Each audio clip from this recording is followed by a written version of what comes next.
Bueno, en este video vamos a ver cómo inspeccionar algunas características básicas de los data frames, pero antes voy a guardar este script, ¿sí?, en la carpeta curso R, adentro de la subcarpeta scripts, ¿sí? Si ya me queda guardado.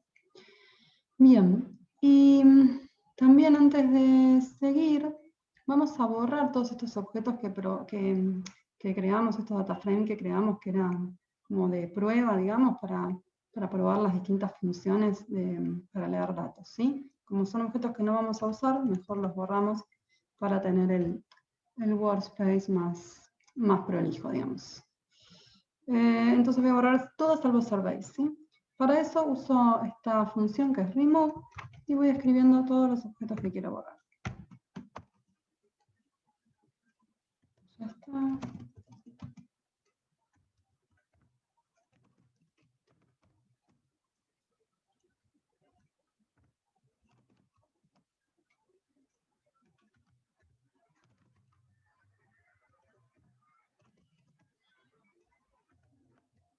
Bien, creo que están todos.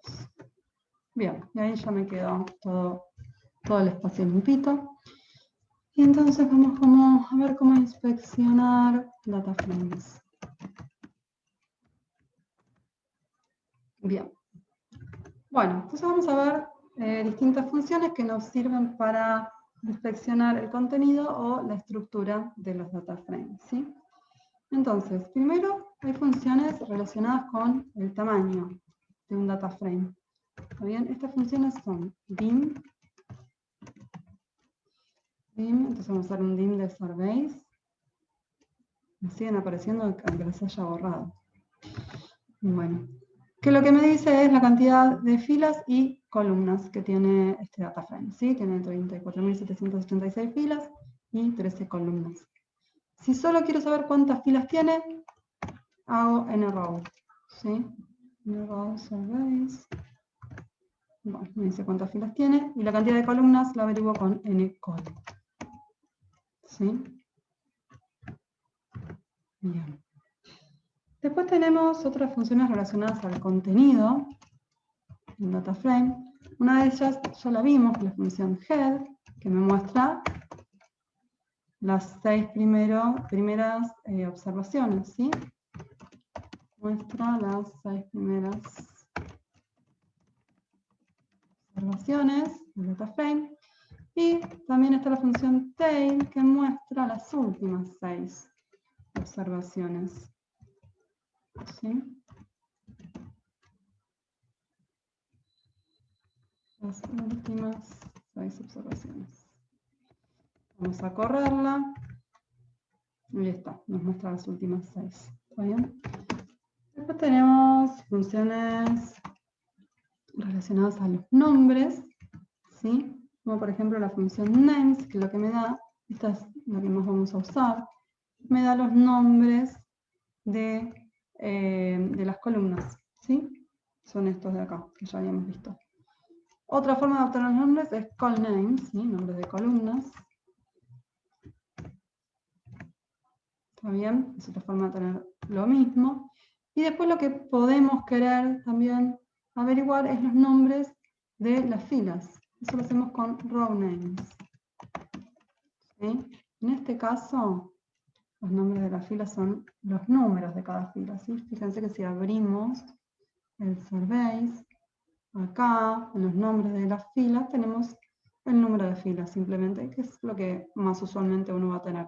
¿Está bien? Es raro que uno necesite averiguar los nombres de las filas, pero bueno, podría llegar a pasar. Digo, porque es raro tener nombres que no sean el número de fila. ¿Está bien? ¿Qué más? Después hay funciones que nos sirven para hacer un resumen del data frame, como por ejemplo la función str de structure, nos da la estructura del data frame.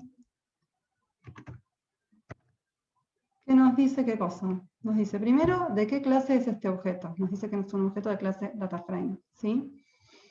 Después nos dice cuántas observaciones tiene, cuántas variables, ¿sí?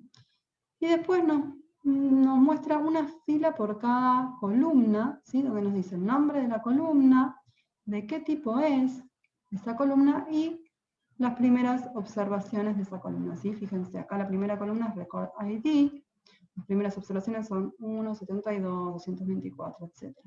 ¿Está bien?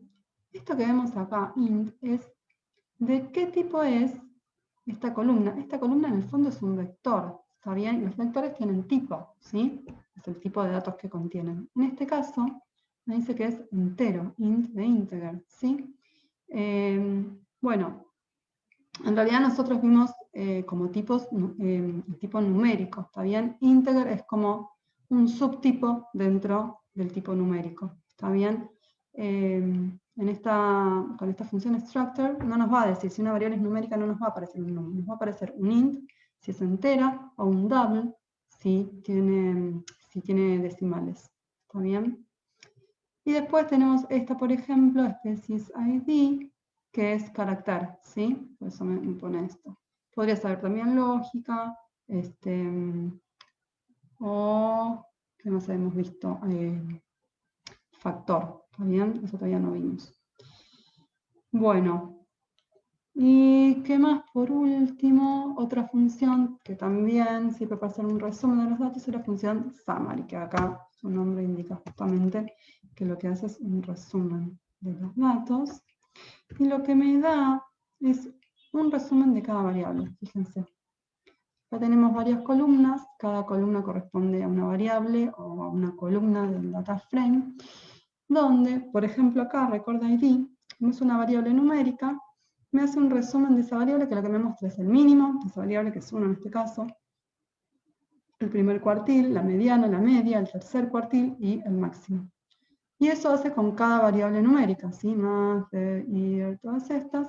Y fíjense que con las variables carácter, lo que me dice es la longitud de esa variable, que es siempre el número de filas de DataFrame, la clase de esa variable y el modo. Esto es bastante confuso en R. A ver, para vectores, clase y modo es lo mismo, está bien, pero no, estoy pensando si en otros objetos también hay clase y modo, no sé. Clase en realidad es la clase de objeto. Si nosotros hacemos, por ejemplo, class de surveys, me va a decir data frame, ¿está bien? Ahora, species ID es un vector. A mí me gustaría que la función class, si yo hago la función class de, bueno, acá todavía no vimos cómo buscar esto, pero si yo pudiera hacer class de este vector, me gustaría que me dijera que es un vector. Pero para los vectores no devuelve vector, sino que devuelve el tipo de vector, si es numérico o carácter. Entonces, para vectores, la verdad que class y mode es lo mismo. ¿Qué más? Bueno, entonces esto sería todo en relación a cómo inspeccionar data frames. Vamos a hacer ahora un pequeño ejercicio. ¿Sí? Bien. Entonces, en base a la salida de STR Surveys, poder responder las siguientes preguntas. ¿De qué clase es el objeto Surveys? ¿Cuántas filas y columnas tiene? ¿Y de qué especie o especies son los primeros 4 animales del dataset? ¿Está bien? ¿Qué clase de objeto? Significa si es vector. Hasta ahora vimos objetos de clase vector y dataframe nada más, ¿no? Pero habíamos dicho que teníamos otras clases como matriz, lista, factor, etc. ¿Está bien? Bueno, y el resto de las cosas creo que es bastante claro. Bueno, entonces pausen el video, resuelvan y ahora reanuden después para ver la respuesta. Bueno, entonces ahora vamos a responder, vamos a hacer de nuevo, vamos a correr de nuevo la instrucción Structure Survey. ¿Y qué me preguntaban? ¿De qué clase es? Bueno, acá dice data.frame, sí, es dataframe, que también lo podemos averiguar con la función class, como les dije recién. ¿Cuántas filas y columnas? Ya lo habíamos visto en realidad. Tiene, bueno, 34.786 filas, observaciones, y 13 variables o columnas. ¿Y de qué especie son los primeros 4 animales? Especie o especies. Bueno, acá me muestra los primeros 4 valores de esta variable son todos albívula. ¿Está bien? Bueno, con esto terminamos entonces esta parte sobre inspección de data frames.